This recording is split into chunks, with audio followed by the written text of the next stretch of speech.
YouTube, Instagram, ఫేస్బుక్లో vlogs చేసే వాళ్ళకి, అలాగే ఫుల్ వీడియో వ్లాగ్స్ కోసం ట్రై చేసే వాళ్ళకి ఈ కెమెరా అయితే పర్ఫెక్ట్గా ఉంటుంది. ఈ కెమెరా మన దగ్గర అలా వచ్చింది అనుకుంటున్నాం. మనం కూడా వన్స్ యూట్యూబ్ చేయాలనే పర్పస్తో ఈ కెమెరా తీసుకొచ్చాం. కానీ ఈ కెమెరా వాడడానికి చాలా కేరింగ్ గా వాడుకోవాలి. చాలా బడ్జెట్ ఫ్రెండ్లీలో వచ్చిందన్నమాట. అస్సలు అనుకోకండి, కాస్ట్లీ కెమెరా.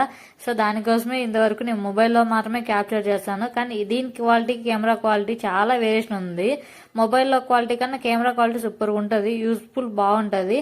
బయట తీసుకెళ్తే క్లాసీ లుక్ వస్తుంది. ఫ్రంట్ కెమెరా, బ్యాక్ కెమెరా రెండింటికి అవైలబుల్ అవుతుంది. ఇంకొకరు హెల్ప్ అవసరం లేదు. సింగిల్ గా తీసుకున్న వాళ్ళకైతే పర్ఫెక్ట్ గా ఉంటుంది. రెగ్యులర్ వ్లాగ్స్ చేయడానికి మరియు బయటికి వెళ్ళి ఏదైనా ట్రిప్స్ ప్లాన్ చేసినప్పుడు వీడియో షూట్ కోసము ఇంకొకరిని రిక్వెస్ట్ చేసిన అవసరమే లేదు.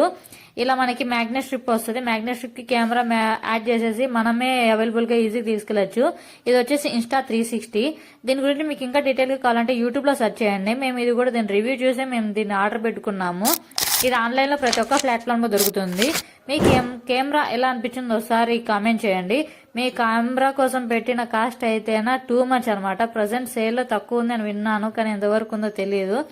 మీరు దీని కాస్ట్ ఒకసారి సెర్చ్ చేసి నా కామెంట్ లో మెన్షన్ చేయండి. నేను తీసుకున్న కాస్ట్ ఎక్కువ తక్కువ అనేసి నేను మీకు రిప్లై ఇవ్వగలను.